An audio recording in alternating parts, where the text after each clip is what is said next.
I'm back. Something came to my mind. See if I get some content out of this.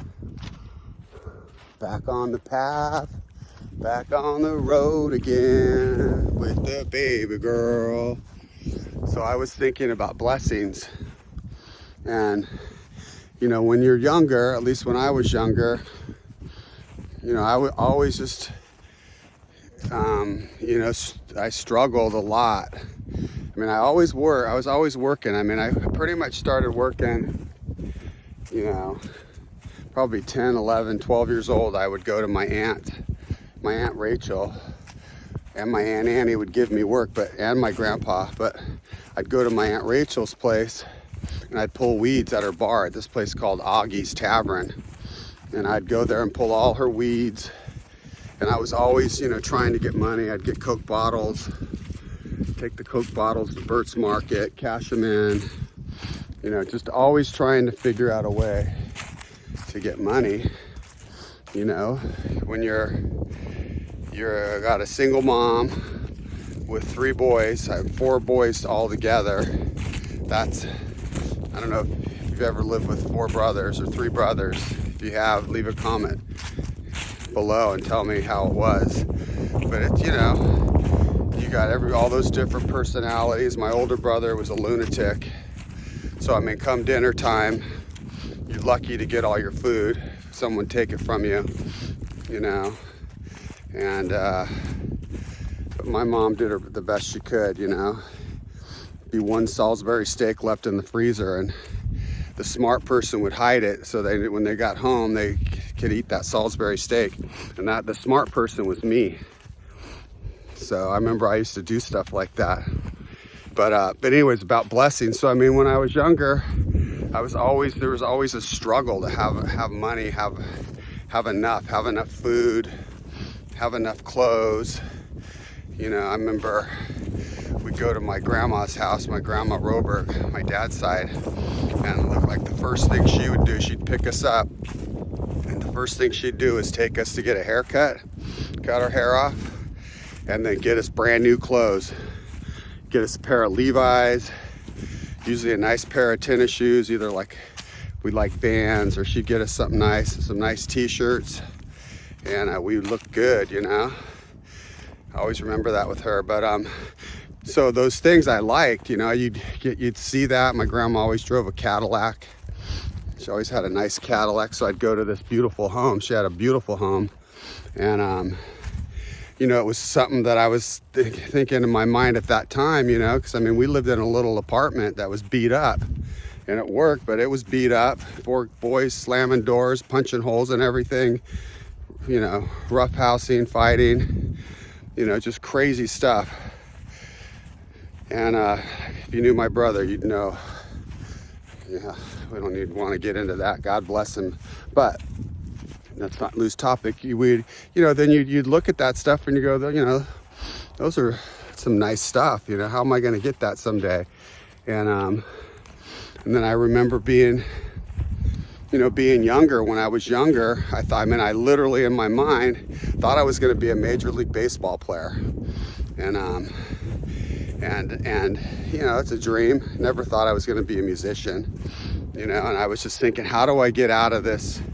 How do I get out of here and be able to take care of myself, because I can't stand school.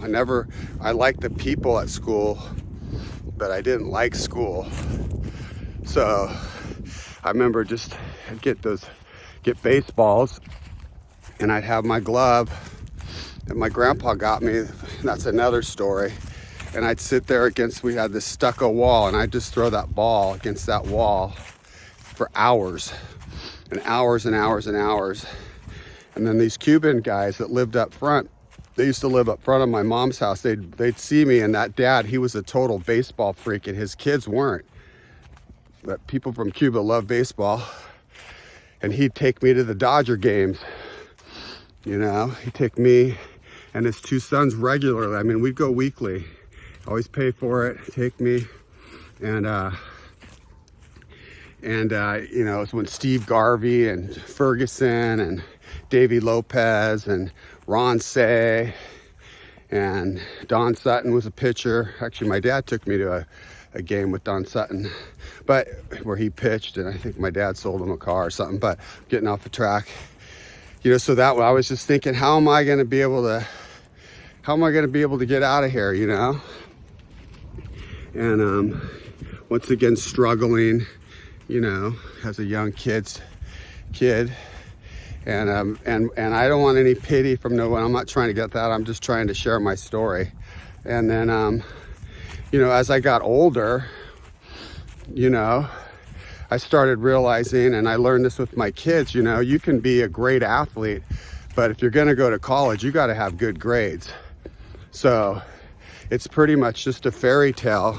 And I tell that to any parents that are watching right now. Your son and your daughter could be the greatest athletes on the face of the earth, but if they don't have good grades, it's all for funsies.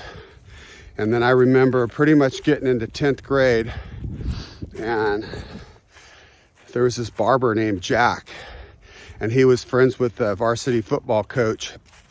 And in 10th grade, I was benching 300 pounds.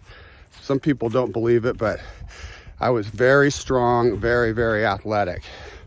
And that coach came in, he saw me, and he wanted me to join the football team. He said, Jack told me how good you were.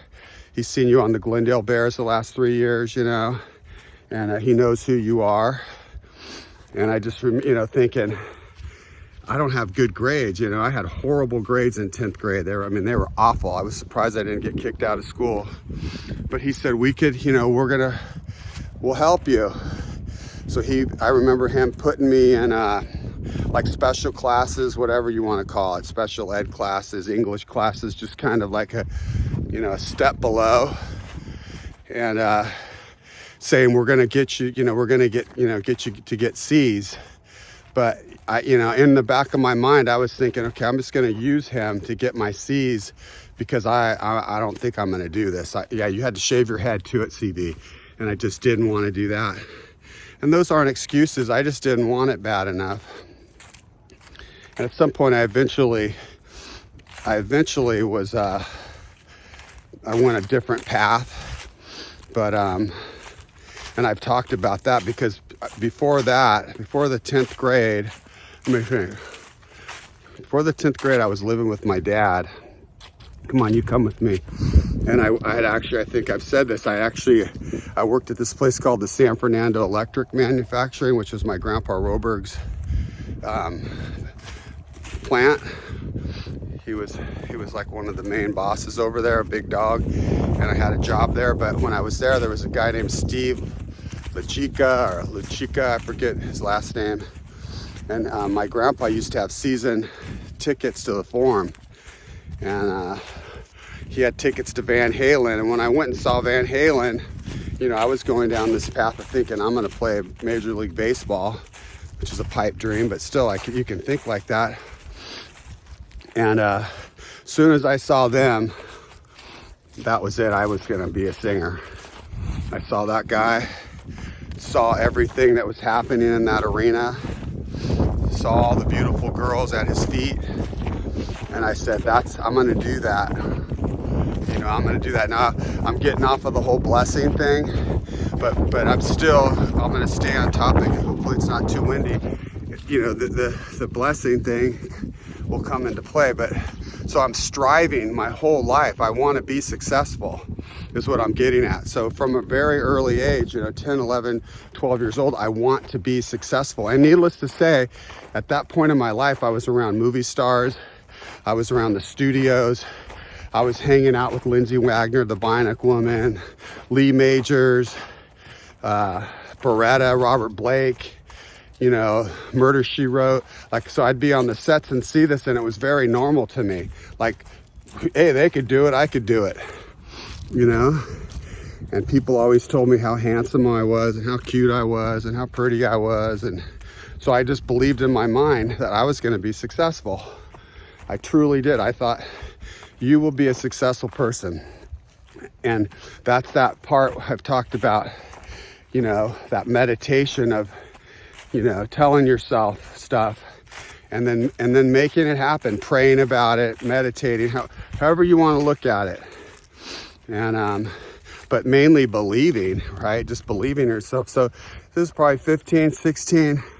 So at this point, I'm in high school, and I think I joined my first band, and pretty much that was a band named Mary Poppins. And we played the high schools, played around, practice, and that, that's how that all started. But I guess, back to the blessing thing, and those are kind of little side note stories leading up to it. I always was thinking, how I can help other people. And people that know me, know how much I help others. I have a servant heart. There's just no doubt about it. I have always served others. I still am serving others. And I think about others more than myself. And to this day, even with the success I've had and all the blessings that I have, I'm helping others. Like, today I gave to a homeless man. The other day, I'm not patting myself on the back, the children, they need food, when their parents are going to help give them money for their food, and I, constantly doing that because God has blessed me so much, and God knows my heart. He knows I don't think of me. I think of others. I'm constantly thinking of others and how I can help them. What can I do? Almost to a fault. It's almost to a fault. But that's what gets me high now. It's just helping others, being there for others, And so I guess the whole thing about the blessings is when I look at it, I believe the reason that I've been blessed is, the people that have blessed me love me for sure. But I think it's because God knows my heart now. And in the beginning, my heart wasn't right. My mind wasn't right. I didn't have the wisdom, the knowledge, the know-how to manage it. And not that I'm, perfect now, but boy, am I better. And I just think God, he just like continually, it seems like it just doesn't end. I have to pitch myself because I have to wonder, like, is this going to stop? So, what's something going to happen here? And I felt that way for years, like pretty much since I retired, like everything is just too good to be true. But I think the reason it's that way is because of where my heart's at and where my mind's at, and how we help so many. And so I hope that made sense. And I'm not just trying to rabble on, I'm just trying to document some of my history, and so that someday somebody might want to come back, might be my granddaughter or even my granddaughter's children, and be able to look at their grandpa and say, wow, that's interesting. He was an interesting man. He had an interesting life. He had an interesting story, And I guess the thing that I'm most proud of today is that I can help others, and that we can bless others. And God put me here, like 2,000 miles away from my family. And it was a complete leap of faith. And I just look at the people that I'm surrounded by and the situation that I'm in. It's not easy just to get up, and I've said it before, just get up and leave literally everything. All your comforts, live in the perfect state, supposedly, which I don't think it is, but everybody thinks it's just the best thing on earth. I don't. And take this leap of faith out here, and I'm literally, I don't know if you could see this. Hear how quiet it is? I'm out in the middle of nowhere, I'm out in the middle of nowhere. But I've always been a rebel. I've always been a cowboy. I mean, I bet I ride horses, or back in the, when I got on them, better than a cowboy could ride it because of my athleticism. I mean, I jump on horses literally bareback.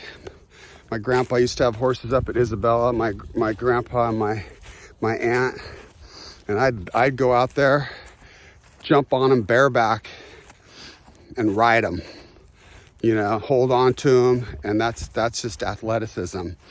No problem. And they're running full speed doing laps, and my cousins would sit there and think I was absolutely out of my mind, but it was like nothing to me.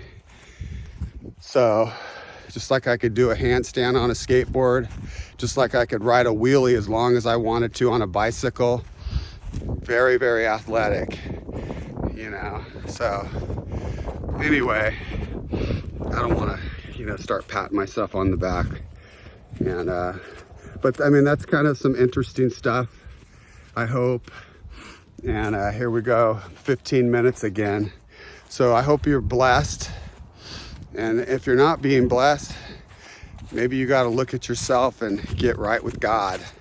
You know, maybe there's some tweaks and there's some adjustments that you need to make in your heart. And I know one thing for sure with me is, you know, not doing drugs, not drinking, you know, not just doing bad stuff. Like when you clear that all out of your system and you purge that all out of your system, things start to happen. It's crazy. Things start to happen. And then I also feel like when the good Lord knows, like, hey, he's done. I know he's done. I know what's going on in his mind. He's done. It's over. For sure, it's done. And what a relief it is for you, but it's also a relief for others, because now they don't have to deal with that maniac and that personality. So think about that, you know. Think about the people